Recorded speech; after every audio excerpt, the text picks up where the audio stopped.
Welcome to the Directing Animation Livecast with Scott Weiser.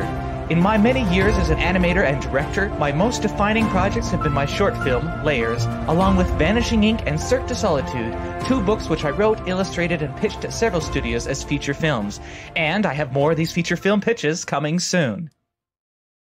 Today's guest is one that I have waited and worked for a long time to be ready for this. I've heard him in so many wonderful interviews, and he's very articulate on the subject of storytelling and screenwriting, and I just wanted to do this justice. So yeah, let's talk about your process and how you're able to work alone for so long without feedback on your stories. You know, when I was a kid, I would pitch things. I'd have ideas and I'd pitch them to people and I'd feel them out. And a lot of people will give you this advice, like, oh, you're working on a story, tell people, see how they respond, all of that. Yeah. And I did that for a while. But what I found was once I told it and got those reactions that I wanted, I didn't feel like writing it anymore. Yeah. There was no, the reward of getting the response. I'd already gotten that. So I was like, well, I don't.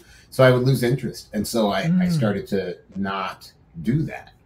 I learned a lot when I was going through that process of asking people questions about, you know, does this work? Does that work? And I learned, you know, when I was a kid, I used to go to the movies 1,000 years ago when you could just sit in the movie theater all day if you wanted and watch the movie over and over again. And I would do that. And yeah, I did that all the time. And what I would do is the first screening or so, I would watch the movie. Then I would start watching the audience and see if they laughed in the same places as the last audience or were scared in the same places as the last audience. And they were. And so it's like, well, then there's a technique here. There's a way to do this because it works every time the same way. Yeah. So I set out to learn what those things were. Most creatives I found use themselves as the sole barometer, right? So I like that, therefore it's good, right? Mm-hmm. And so that gives them what's the word I'm looking for? It makes their ability to be in the minds of an audience, it makes it more difficult for them. Whereas I was so interested in how an audience would respond that my response, it was in there. I'm not saying I'm doing stuff just to please the audience or whatever. It was in there. My response was part of it, but I was also scared when other people were scared. I also laughed when other people laughed or whatever it was. So I just knew there was a technique, and I set about trying to learn what that technique was, what those techniques were.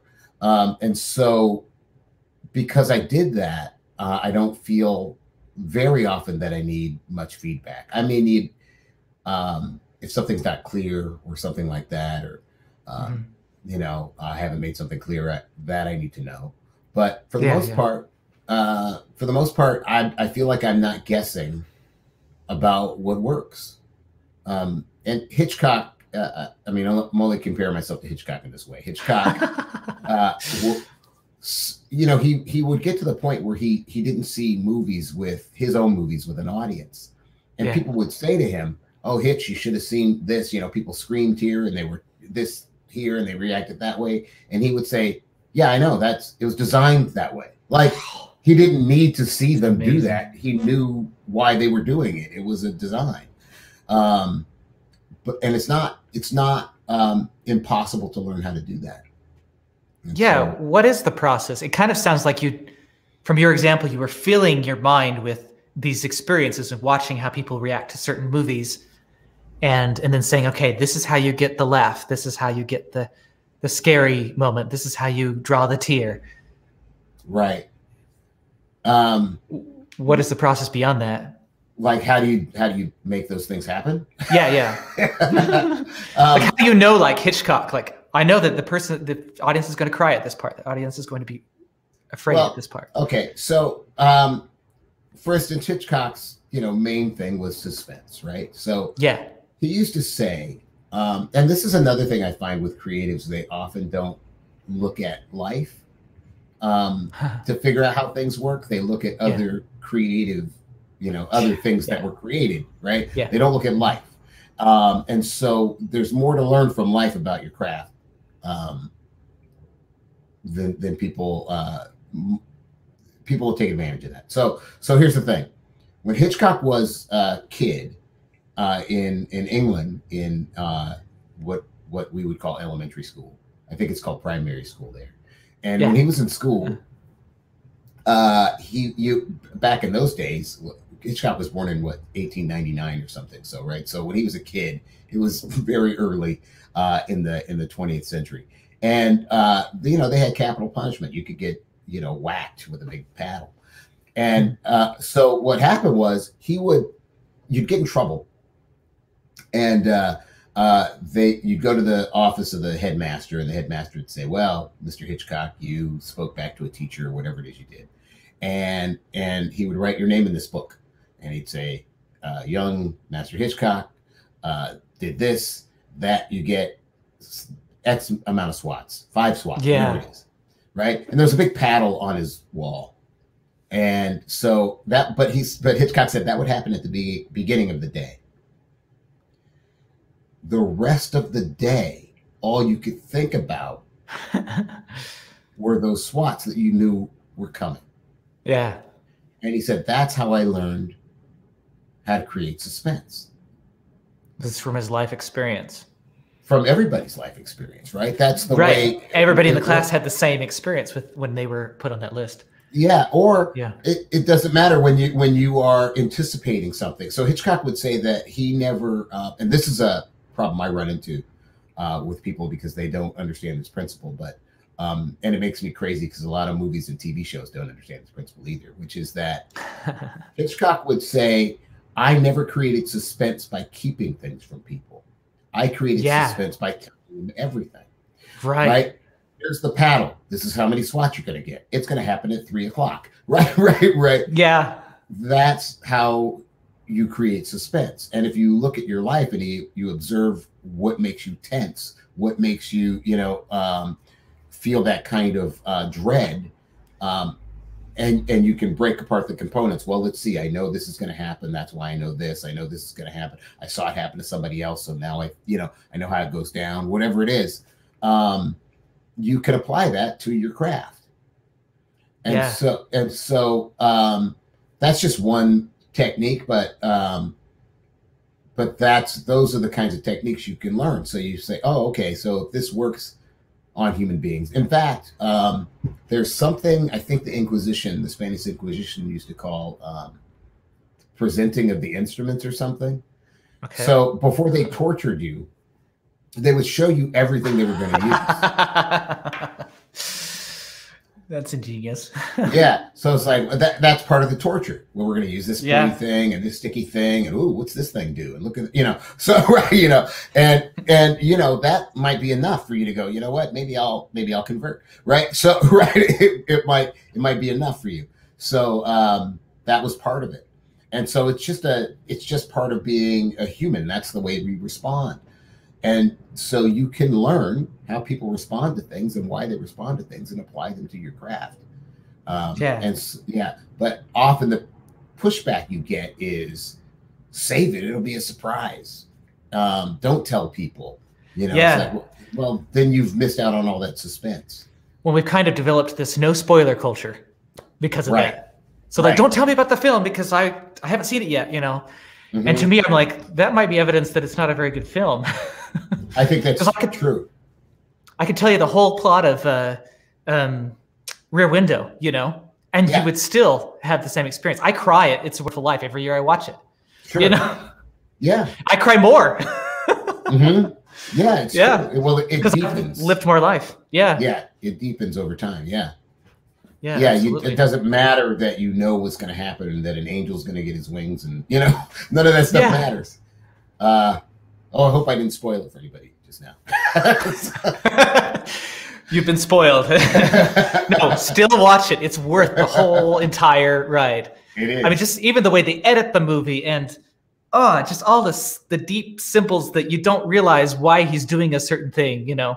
Yeah, and then it's amazing. And then when you watch it again, you're like, oh, that's why they put that in there. That's why he does that, because it shows you like he believes in luck and he believes in chance and you know all these things. So when the other thing that I did when I was a kid, actually talking about watching something over, here's how out of touch I was. So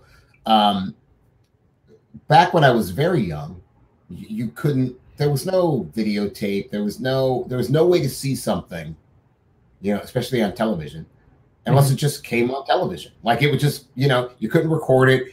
So it was everything was an event, right? So I remember The Wizard of Oz used to come on every year, and that was an event. Every year it was an event. The movie The Ten Commandments would come on every year, and every year it was an event. Like at Easter, it came on Easter every year. And they were always these events because they would be gone. They'd come, you know, almost like a live performance. Like if you miss it, you miss it. And and I would read about certain movies when I was a kid, but I could never see them. Like so, Rear Window was out of circulation for a long time. It was some kind of legal thing or something. You couldn't see it for 20 years. Nobody saw it. And I read about it and heard about it, but I could never see it.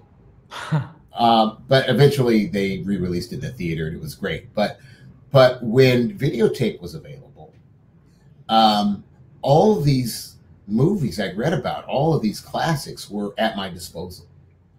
And I remember going into the video store, and everybody always wanted the new releases. Like the new releases were packed, and I was like, there's a whole Library of Alexandria worth of movies over here that no one is touching. And what I thought was, oh, this is great for people who are studying film, people like me, because you can study something and dissect it and watch it over and over again. No one did that, right? I thought people would do that. No one did that. People will do it now. I'm amazed by that. Wow.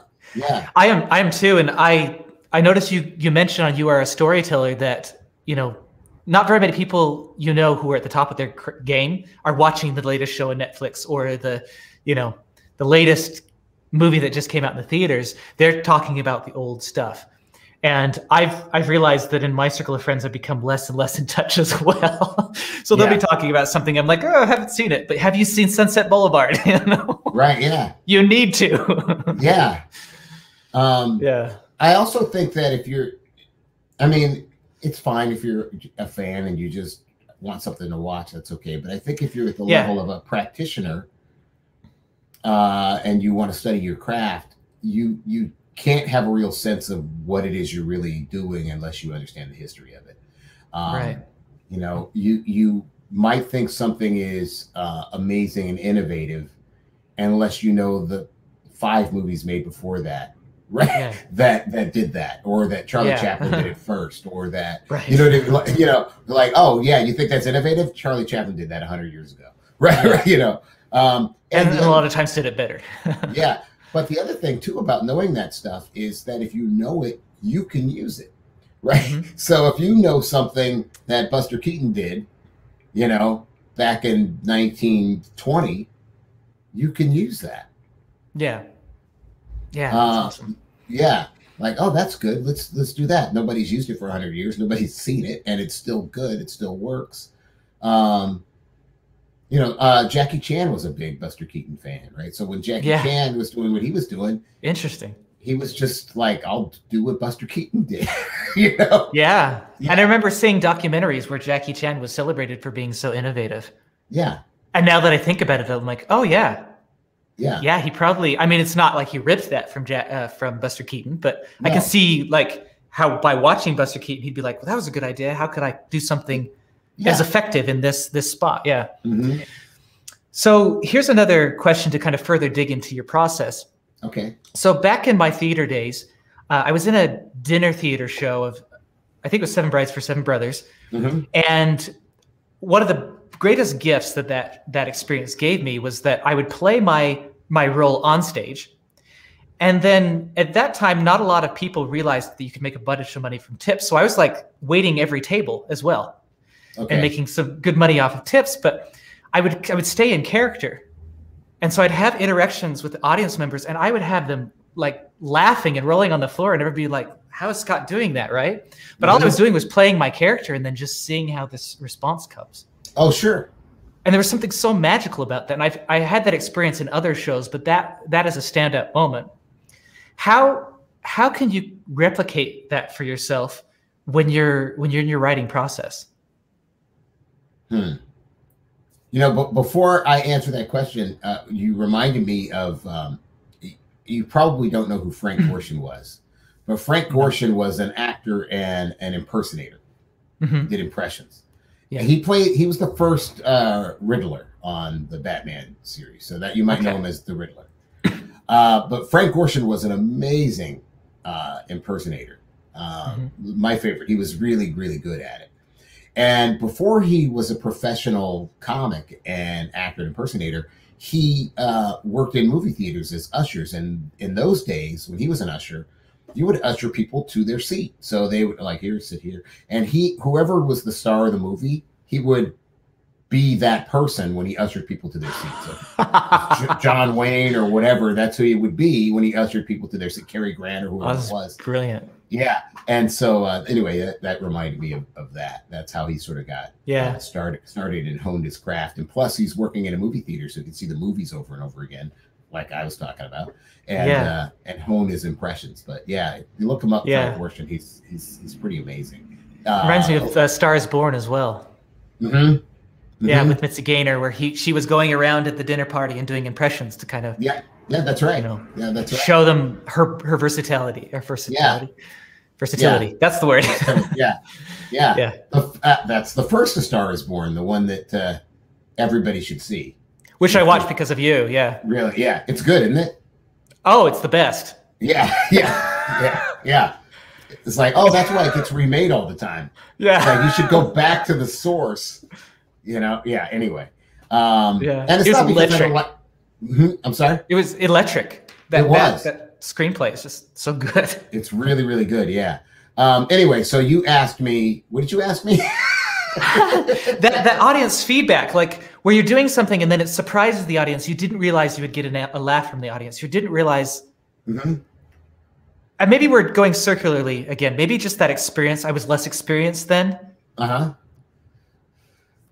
so yeah. I'm still not exactly sure of the question. So and that's okay. I think I answered my own question actually. Okay.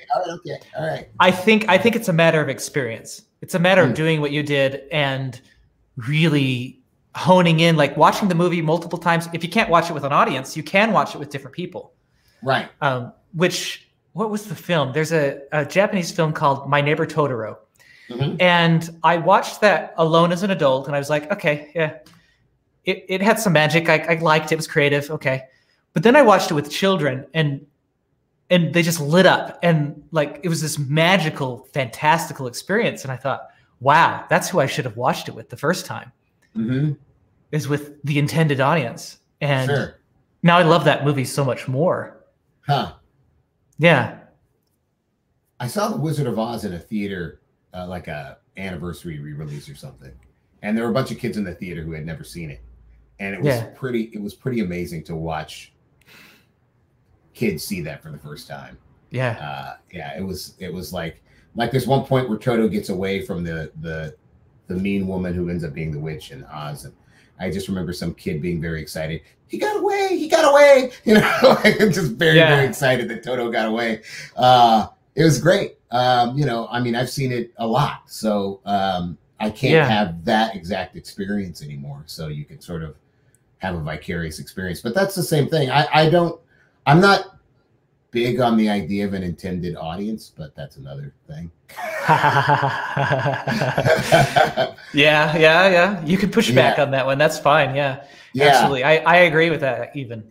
Chuck Jones used to say that he never made cartoons for kids. And, you know, it's like, well, no, I never thought about it. And, you know, when I've been, the times I've been working at Pixar, I never hear anybody talk about kids or making a movie for kids, or they're trying to tell the best story they can.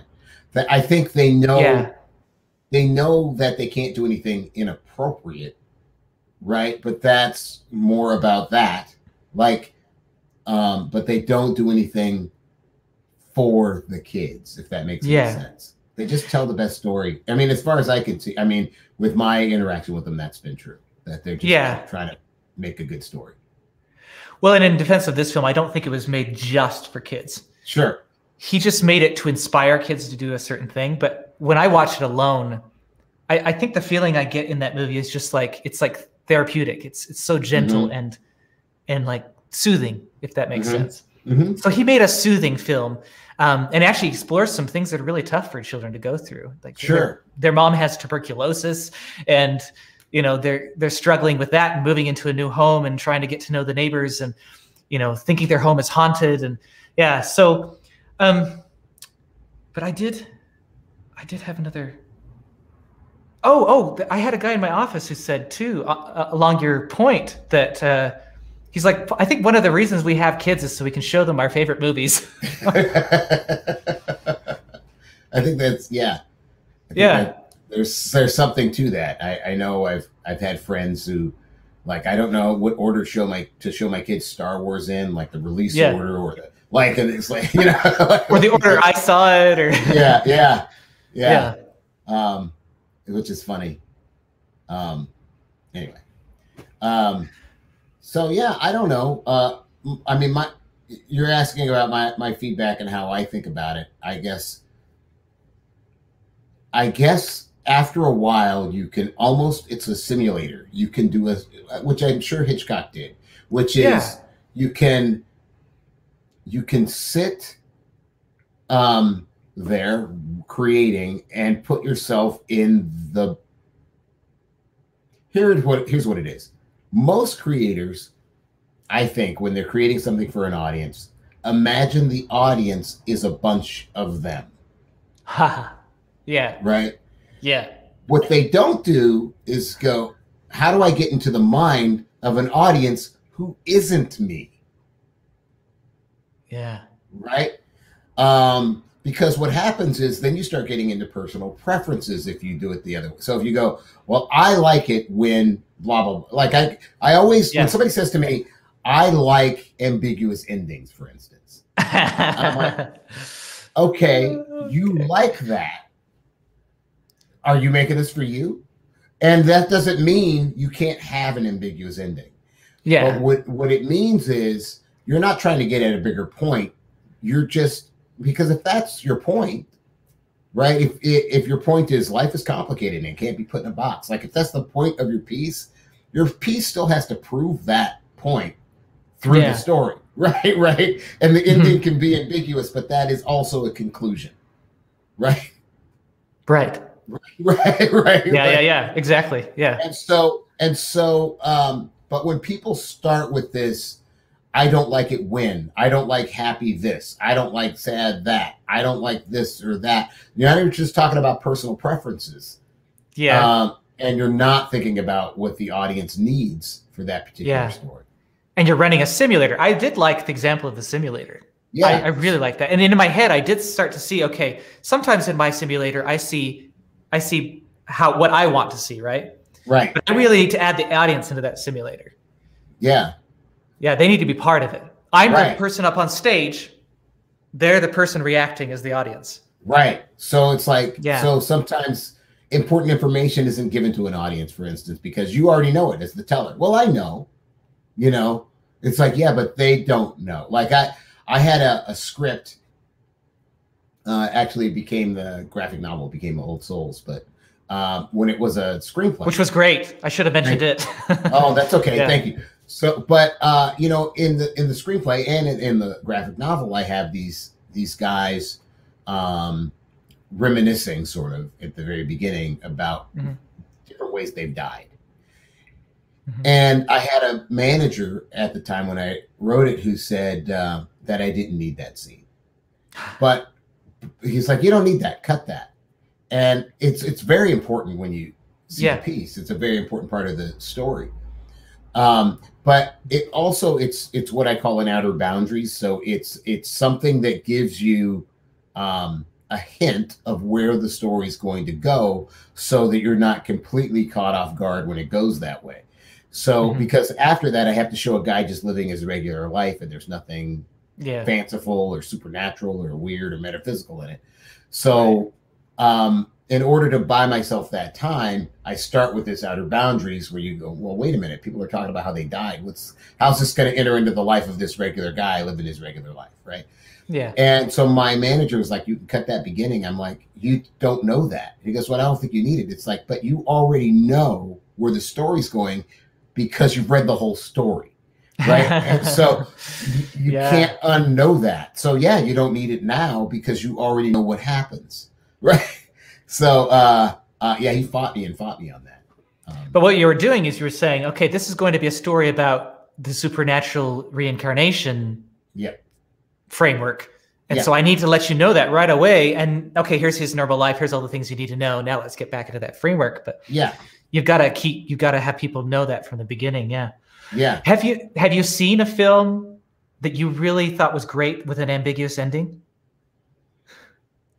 Can you think of one? I imagine there is one. Okay. I don't tend to think in those terms. So I tend to think in the terms of did the story prove the premise it set out to prove? Did it so the ending, a lot of times people think of endings of stories as something you can decide. Oh, I want it to be happy. Oh, I want it to be sad. Oh, I want it to be ambiguous, whatever. But the endings are, if you think of the story as a math equation, the endings are what the story adds up to. Right? And so if the story adds up to an ambiguous ending, then I wouldn't register it as an ambiguous ending. I would register it as the ending that the story was supposed to have. Yeah. You know? Yeah. And I can't think of one. Yeah. You know what? I'm sure that there is one, but what I find is that the people who tend to want that are people who push back against the whole idea of story structure and having a point and all of those things in the first place. So an ambiguous ending for them is just part of the whole ambiguous thing they've made. Yeah. Right. It's just a big ambiguous salad. Right. It's just an art film or whatever. Yeah. I shouldn't say it's just an art film, but that's what it is. Sorry. I don't know. I think that the point of watching a film, like you always say, is to gain survival information. That's the point of telling stories. The stories that last contain that piece of information that say, here's how you survive in this aspect of life. And so, yeah, if a film doesn't have that, then I'm like, why did I just watch that film? Right. And then I don't even remember the film. Yeah. But we've gotten to this point, and people don't even know because it happened. Now it's a generation of, at least, of people who've grown up with this. But people will often recommend a film to me. You should see X. You should see Y, whatever it is. And they'll say, you should see it because the performances are good. Or you should see it because the soundtrack is amazing. Or you should see it because the photography is incredible, or whatever it is. And I'm old enough now where I remember when people didn't describe movies that way. People used to say, oh man, you got to see E.T. Oh, you got to see Rocky, or whatever it was. Jaws, you got to see Jaws. Yeah. They didn't say because this was good, because that was good, because this was good, because it all worked together in concert to help tell the story. Yeah. If one thing is standing out, that means the other things suck, right? Yeah. Right? Oh, that's and it's so not interesting. working. But now it's a generation of people who think, well, what do you want? It's an action movie, so you get special effects. I don't understand why you would want more than that. It's like, because you used to get more than that.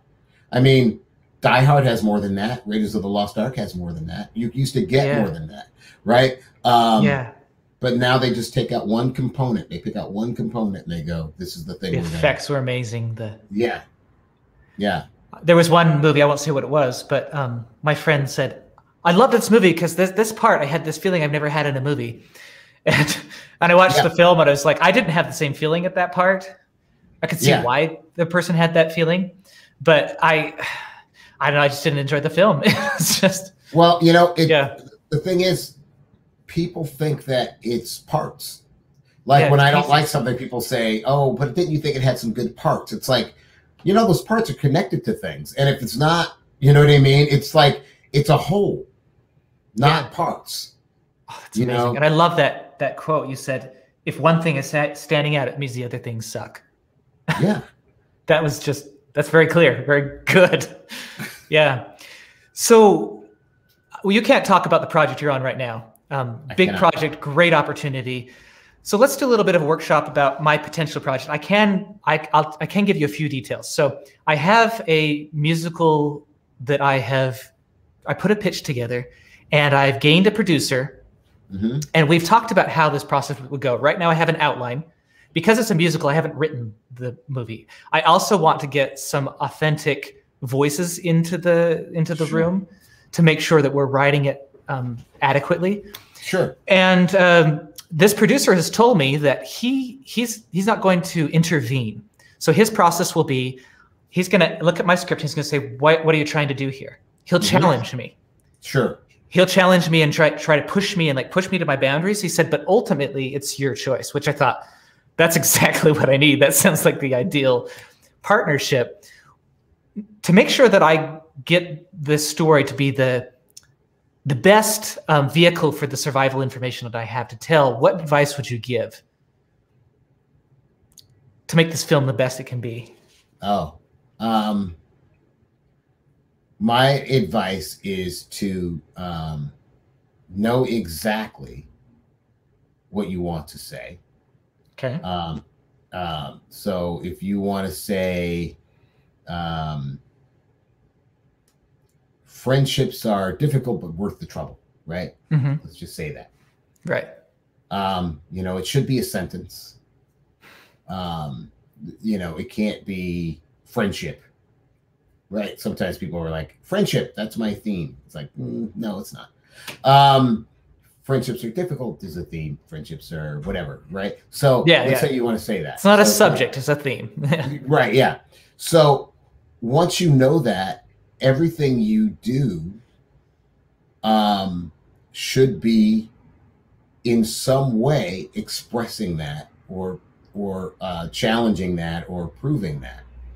Yeah. So I was just talking to somebody about the movie Castaway. Yeah. And Castaway has one of the best act ones, one of the best first acts. It's amazing. Yeah. And if you know what you're looking at, because a lot of, and I don't mean know what you're looking at like in a pompous way, but if you know the craft of it, you know, if you know what it takes to do what they're doing, then you are in awe of what they're doing. So so you know, there's a whole thing at the beginning of that movie where Tom Hanks, who works for FedEx. Now, people who don't know what they're talking about will often go off about FedEx in the movie and, oh, it's a big advertisement for FedEx. Brand placement. Yeah, all that stuff, right?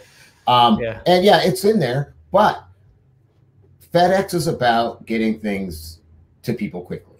On time, On time. You see Tom Hanks when he's introduced, and he's giving a talk to a bunch of Russians about time and how time is a taskmaster, and it doesn't care if you're young or old or this or that. And he says, you know, we must never commit the sin of turning our backs on time. What you see in that first act is you see a character who is so into his work that he isn't making time for his life. So you see when he finally gets home and he sees his girlfriend, you know, she hasn't seen him for a long time. She wants to spend time with him, but he falls asleep on the couch. Then they go to a dinner with her family, and there's a whole thing about how they haven't gotten married. Right. Yeah. Right. And in fact, I guess it's an ongoing thing. You get the impression it's an ongoing thing because he's like, oh, how long did that take? Oh, that was pretty, that's a record or whatever. And they're making fun of that. And that has to do with time. And turns out his girlfriend had been married before, but didn't like being married to somebody who was bound to their pager, sort of married to their pager in a way. And so is Tom Hanks. Yeah. And so during the dinner, he gets a page, and he has to leave. And so then there's a scene. then they have a scene where Tom Hanks and Helen Hunt, who plays his girlfriend, where they are she's defending her dissertation, and so he has to be back for that. He's going to go away, and so they're trying to work out when they can have any time together. And she's got her calendar, and he's got his. He's trying to fit his life between his work. So there's some other things too that relate to this time thing, but I'm sort of condensing things here. Mm-hmm. Anyway, they haven't exchanged gifts. It's Christmas. They haven't exchanged gifts, and he says, well, we'll have to do it in the car. So because he has to go to the airport. So in the parking lot, or the park near the airplane, they are exchanging gifts. And she gives him, he gives her towels, like hand towels, which she pretends to not be disappointed by. Right. And she gives him a watch. Mm-hmm. This is all about time. When you watch this, watch how many references there are to time. Yeah. She gives him a watch. Inside the watch, when you open it up, it's an old pocket watch. And inside the watch is her picture. And so now you have an object that links, Kelly is her name, to time. So that is directly related to the theme here, right? Mm-hmm. So Kelly is linked to time here. And then it turns out that Tom Hanks, the bath towels were a joke. And as he's leaving, he gets out of the car and he hands her a little box that presumably is an engagement ring. And he says, well, we'll talk about it when I get back. Yeah. Well, his plane crashes, right? And he doesn't get back. And one of the first things he does two things when he crashes and ends up on this island. He picks up his pager and it's waterlogged. Right? Yeah. Right. Because time has stopped for him. Yeah. Time has stopped for him, right? He takes out his watch, the Kelly time watch, because he says he's going to keep it on Memphis time. They're in Memphis, from Memphis. He goes, I'm going to keep it on Memphis time, Kelly time. Right? Kelly time, yeah. Right? And he checks the watch, he shakes it, and you get the sense that, the watch has stopped. Time has stopped. So here's the thing. So what he learns on this island is that, and the thing that keeps him alive is getting back to Kelly. I got to get back to Kelly, kind of. That's his whole thing. So when he's stripped of everything, the only thing he wants back in his life is the thing he wasn't making time for. Yeah. Right? The thing I have learned about classics is they are relentlessly focused. Yeah, they are. They are relentlessly focused. There's no fat on them. They're very lean. Star Trek 2 is that way, actually. People think Star Trek 2 is good because it's got Khan, it's got the best villain or whatever. Yeah, But there's so much going on there, and it's so focused about what it's about, and it's more focused than the other movies. It's way more focused. And so people are like, well, it's still like, what came out in 82, most people still say, well, that's the best one. And even the more recent ones that J.J. Abrams did, people said about the first one, like, It's almost as good as Wrath of Khan. Like, still almost good. There was the benchmark. Yeah, it's still the reigning champion, and I think because it's relentlessly focused on what it's about. You know, it's really about, you know, it's Kirk's birthday in that movie, and Kirk feels like he's aging. There's another time thing in a way. He feels like he's aging, and everybody else is like, why aren't you happy that it's your birthday? I mean, you're living another year. It's great. Why aren't you happy about that? And he's not. And he could see it. It's a glass half empty situation. He could see the glass is half full, but he doesn't see that. Yeah, he doesn't. And Spock in the early scenes gives Kirk a birthday present. And the birthday present he gives him is A Tale of Two Cities. And Kirk opens it, and he reads the opening line. It was the best of times. It was the worst. It was the worst of times, which is a glass half full, glass half empty. Right. And the whole thing is like that. Yeah. It's that's awesome. Unbelievably focused. Even the weapon that Khan wants is the Genesis probe. What is the Genesis probe? Now, Khan thinks of it as a weapon, but it really is it's a thing that creates life from lifelessness, right? So it is both life and death together. That's what that weapon is, the Genesis probe. So even that probe ties directly into the theme. Interesting. That's cool. It's unbelievably cool. Yeah, I wrote a blog post years ago about that, breaking down Star Trek. I think I read it. Yeah. Yeah. But yeah, it's amazing. It's amazing. But yeah, so I would say, don't lose focus. If don't lose focus. Yeah. If you have something in there because you think it's funny or clever or smart or entertaining, but it has nothing to do with your theme, it will hurt you in the end. Yeah. And the more you do that, the more you make exceptions, the less focused your piece gets. And you have to understand that it's all part of a whole. It's not pieces. There's a really good example of that in the book, The Art of Dramatic Writing, where he talks about Rodin doing a sculpture. It's a real sculpture. I forget the name of the sculpture, but Rodin did this sculpture, and he was very proud of it, and woke up an apprentice or something and said, "Hey, look at this. What do you think?" And the apprentice went on and on about the hands and how great they were and how lifelike they were.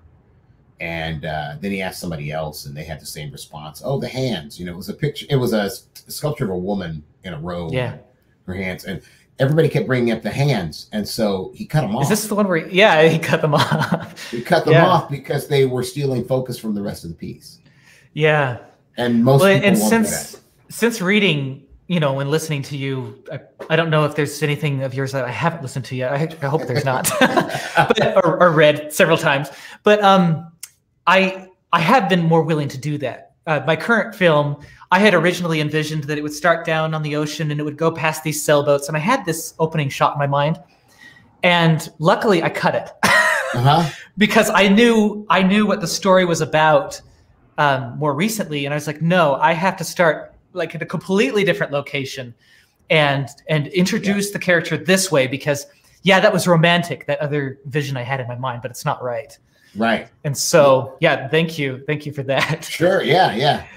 And usually, go ahead. I was going to say, that's the thing that I think separates the sort of amateurs from the pros, the ability to cut the things you love because for the greater good of the piece.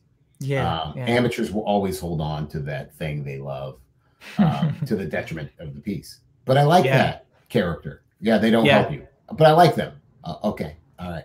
You're not a pro, but okay, go ahead, keep them. You're not. Yeah. And I recently, I'm jumping the gun a little bit, but on this 5-pitch project, I had somebody read. They read my outline, and he and his wife were really offended by the first line of my essay about this feature film pitch. And I kept wanting to keep it. And luckily this guy is pretty articulate. He said, "What makes you want to keep that?" And I was like, there's something that makes me want to keep that. So I went and sat down. I thought, what in the world, why am I holding on to this the way I was phrasing this? And then once I realized, okay, it's this aspect of the character, then I was able to cut that line completely and then articulate who this character was. Sure. You know, so yeah, sometimes those things that you're holding on to might actually be maybe for a reason, but they might be blocking you from actually knowing what the reason is. Yeah, that's true. So usually at this point of the show, I do the get wiser moment, which is about how do I get the highest clarity of truth into a film. That's all you talk about. Yeah. So I want to do our get wiser moment a little bit differently with you. It's something I've been thinking about a lot because I love this idea of have a point, like have something you want to say. The interesting thing I've noticed is that several people I've watched as they're crafting their stories recently, or I'll watch a feature film that was crafted and they say, this is the thing we wanted to say. A lot of times it's like propaganda. Oh, right. It's from one political party or another. It's like a popular thing to say. Right. And how do you know it's actually real survival information and not just, you know, I'm in Nazi Germany and we should hate the Jews? Like, right. Right. Because we shouldn't hate the Jews. That was an atrocity, right? Right. Yeah. Right. So how do you know the difference? How do you know you're not doing that? Yeah. Well, first of all, I think most of the time when people are doing that, they do know they're doing that, right? So that's part of it. That's cool. Right. So they know why they're using the form to actually spread propaganda. They know that. Yeah. But here's the thing. Your story is proving something, but you have to be honest. So if you're dishonest about it, if you're saying, if your story is saying this group of people is all bad, that's a very hard thing to prove if you're honest. Right? So if you're leaving things out in order to make your point, then you're probably making propaganda, right? But you can leave things in that argue the other side. It's almost a court case. You should be able to argue both sides. It's probably stronger if you do, right? Yeah, and of course it's stronger if you do. Yeah. If you can argue both sides, and equally strong, like, you know, one will win most of the time. But even if one doesn't win, you've argued both, and you've argued them both well enough, hopefully, that somebody who is on one side of the spectrum or the other side of the spectrum can all of a sudden see the other side of the argument. I love that. Sense. That does make sense. I didn't think about it like that. You know, that's enough. Yeah. So that's one way. And it was so, you know, you remind me of when the whole, there was a conversation surrounding race last year, right? And I felt myself caught between these political ideologies. And, you know, I wanted to find where the truth was. And I feel like the most I learned about that subject was listening to you tell your stories. Oh, wow. On the You Are a Storyteller podcast. Like, that was the most, and I didn't fall on either of the sides of the argument, actually, once I listened to you. Because I thought, no, this is a lot different than I thought it would have been, you know? And I came, you know, I started with one, like, I was siding a little bit more with one ideology, but not anymore. Like, some of the things you said that just were so clear. And I think it's because you were being truthful. You weren't trying to just say it was politically popular or, you know, what a certain group of people want you to say. And that was a magnificent experience for me. It was transformative. Oh, good. Yeah. Thanks. Oh, good. Yeah. And actually, I would tell your story around. So when that debate would come up, I'd say, you know, I've really learned about racism from Brian. And so I'd start telling your stories and they'd be like, They'd start to question it, you know, question their ideologies that were kind of stuck in that propaganda mode, you know? Right. Yeah. And it was fantastic. Oh, that's cool. Well, that's good. That's then I've done some good. So You've done plenty of good. Yeah, good.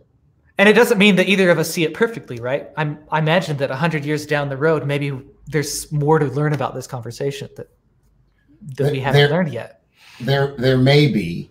There may be.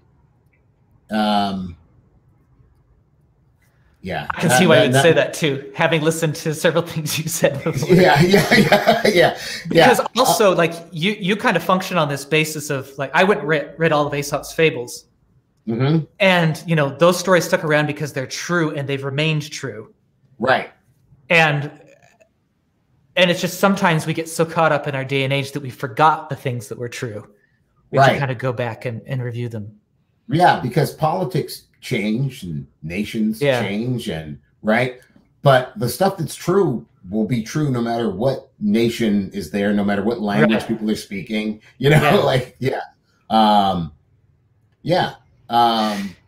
You know, there some people have sour grapes. That's one of his stories. Some people are like, those are probably, that's a thing. People are like that. They will do that. You know, or the boy who cried wolf, or something like that. Like that. That's just always going to be true, and it doesn't matter. The politics of things don't matter. Yeah. I think maybe where I was going with that is sometimes we're just blinded by our current situation. Like, we're in a current political climate or social something is going on. We might be a bit blinded because of different alliances we have. But that's why we keep telling stories, right? That's why we go back and read Aesop. And watch Wrath of Khan and Sunset Boulevard and It's a Wonderful Life, and and the list goes on, right? Yeah, and in some cases, you may be have been purposely blinded, so you don't see another perspective. I think without getting political, I think, for instance, one of the ways that segregation worked, which was designed to happen, like, okay, we're not going to let these people live here, we're going to make these people live over here. What that allows, what allows that to happen, what that allows to happen is when you separate groups like that, you can tell group A anything you want to about group B, and they don't have the interaction to disprove that thing. Right?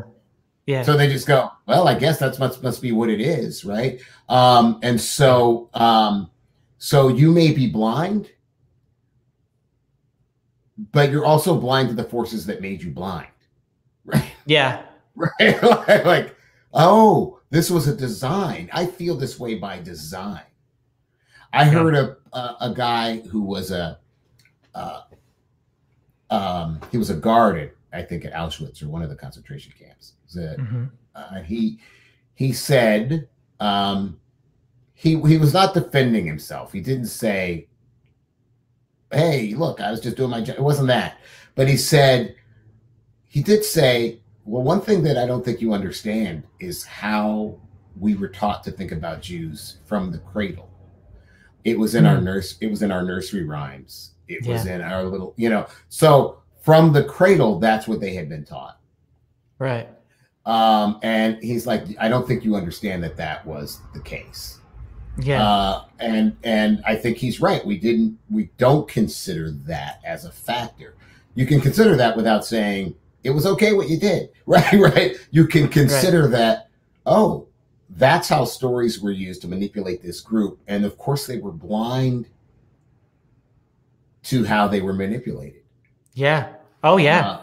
Right. I've seen propaganda films from Nazi Germany, and they're like, look at these horrible Jews. Look at how dirty they are. And I'm looking at them. I'm like, they look like regular people. I don't see it.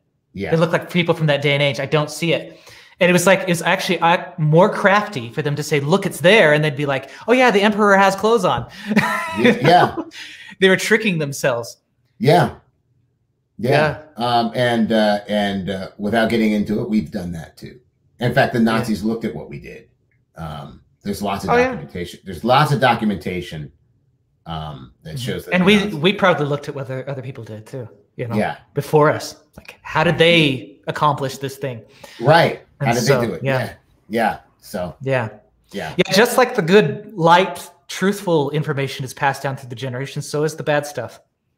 That stuff is passed down, except it's of course it's bad, but it always serves a function, right? So if you are fighting for resources, you say, well, these people are going to be greedy and they're going to steal all your resources, right? Yeah. It still serves a function. And if you take out the moral component, it still has a survival aspect. If you think my group should survive over your group, right? And the way we do that is X. The way we do that is Y, right?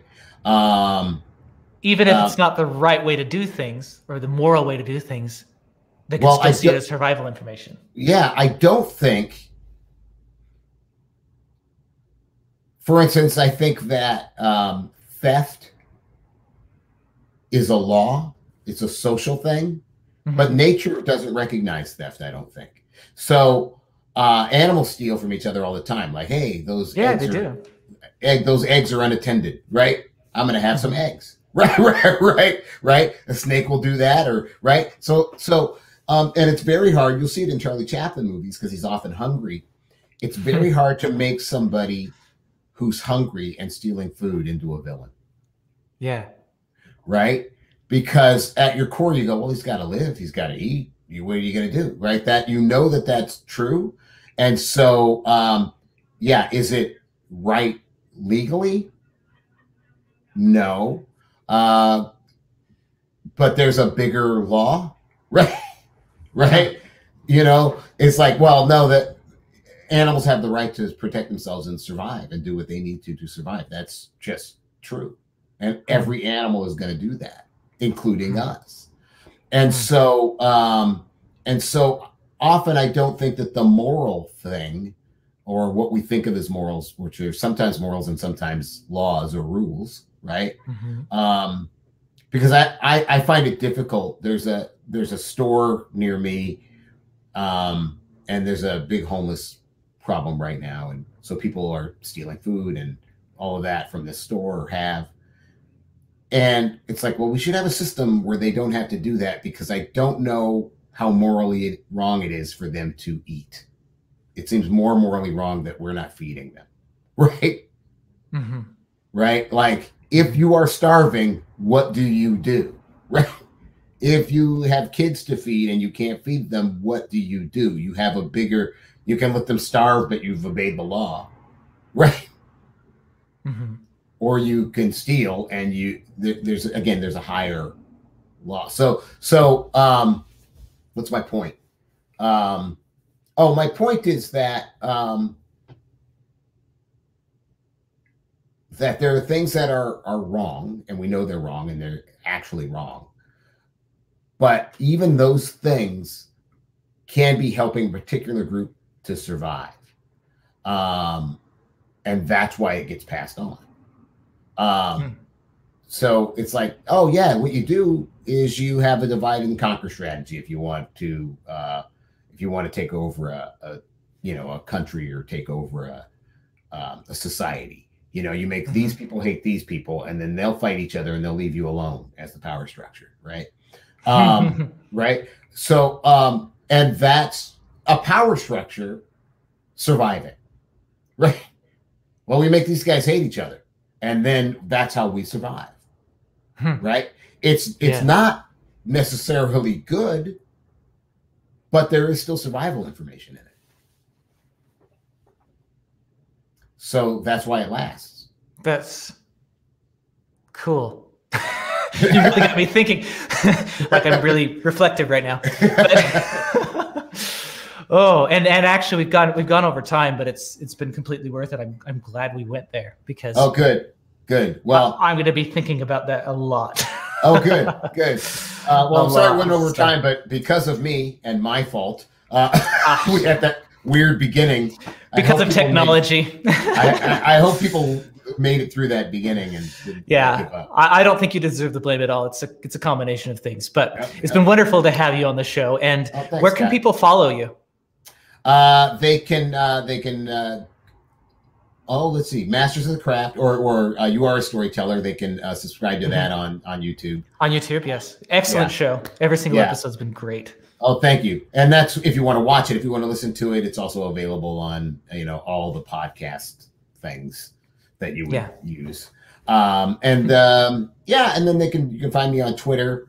I forget my Twitter thingy, but you can find me. Yeah, I think it's BMacD, isn't it? BMacD. It's at BMacD. That's what it is. Yeah. Is it two E's? BE? Yes. Yes. Okay. Yeah. It's not how you spell my name, but it's the way I pronounce it when people call me BMacD. So sometimes. So yeah. So then you can find me there. And you can look up my old blogs if you want to read those, like the Star Trek one or whatever, Star Trek 2, which is the Invisible Ink blog. If you want to check that stuff out. And it's a Castaway thing on there too. Check it out. It's worth it. Oh, it's worth it. Even though you heard him just talk about it, revisiting it, you can find so many layers there. So well, thank you, Scott. All right. Well, thank you for tuning in. And I hope until next time, we all get a little wiser. You have been watching the Directing Animation Livecast with Scott Weiser. Audio version edited by Kiera Horowitz. Copyright Scott Weiser LLC 2020.